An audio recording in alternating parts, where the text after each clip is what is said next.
diary. Day by day, I get sicker and sicker. Unfortunately, there's no one to take care of me.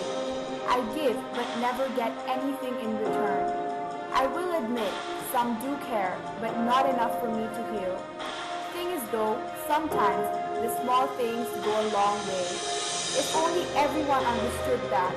There are various ways to save me. There will be a time though when it will take over me, but there are always ways to control it. After all, I can't live forever.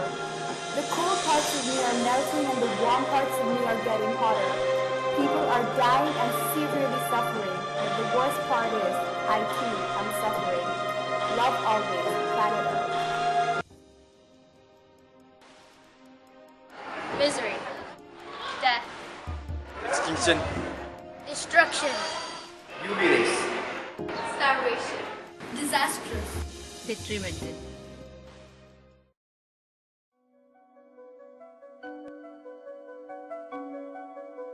I don't actually think there is a noticeable difference between how global warming is affecting the UAE to how it's affecting the UK. Personally, I think saying it's raining more in the UK or hotter in Dubai is really just weather patterns that occur.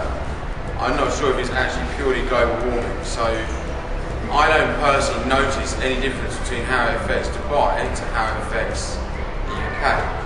Some people say, oh, we don't get as many hot summers now, so whether that is global warming, I don't know. It could well be. In terms of global warming as a phenomenon, though, it does affect England massively in terms of the way people conduct and go about their day-to-day lives. For example, how they care for the environment, the fuels they use, the price of things for fuel, plastic bags being used, for example. Where in Dubai there doesn't seem to be as much to try and prevent global warming on that sort of scale.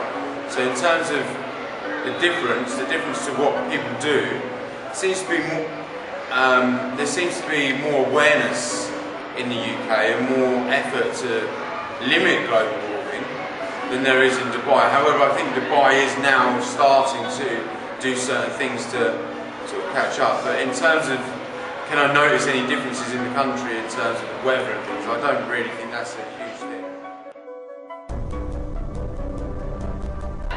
Global warming is something that we regret not caring about. So it's a serious problem, and I think humans need to definitely think about it.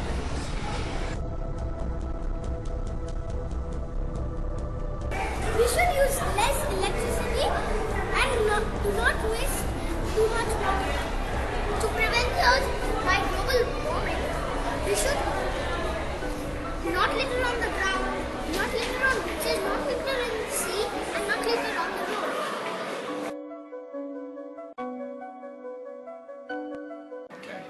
In my opinion, I think the major cause is the burning of fossil fuels, and it has been probably a major cause since fossil fuels were found. So you've got things like cars burning fuel, you've got airplanes, major industry that's causing a lot of pollution, a lot of global warming, and that's causing things like polar ice caps to melt and slowly heating up the earth.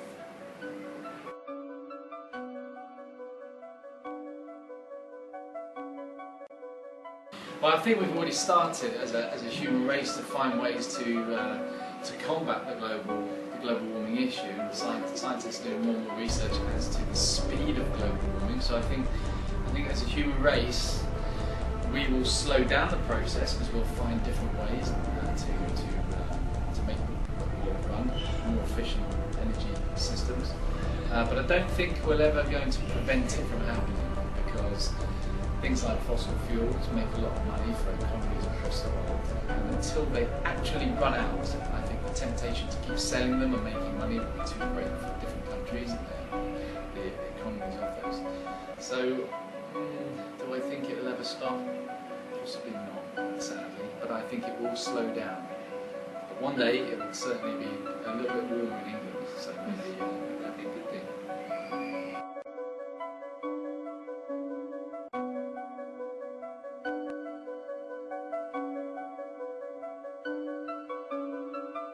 Never. No. no, Yes. Sometimes. Never. A After conducting a survey and handing out several questionnaires on global warming to around 200 people of different age groups, we have recognized the ignorant and careless actions of children. They are unaware of the negative and long-term impacts that they leave on the earth by the little things they tend to ignore, such as recycling, saving water, saving electricity, etc. All these things can bring us a better tomorrow. Did you know if everyone recycled just 1/10 of their newspapers, we could save about 25 million trees each year? We must take it step by step to make sure we have a future to grow up in, person by person, family by family, and community by community. Together, we can make a difference.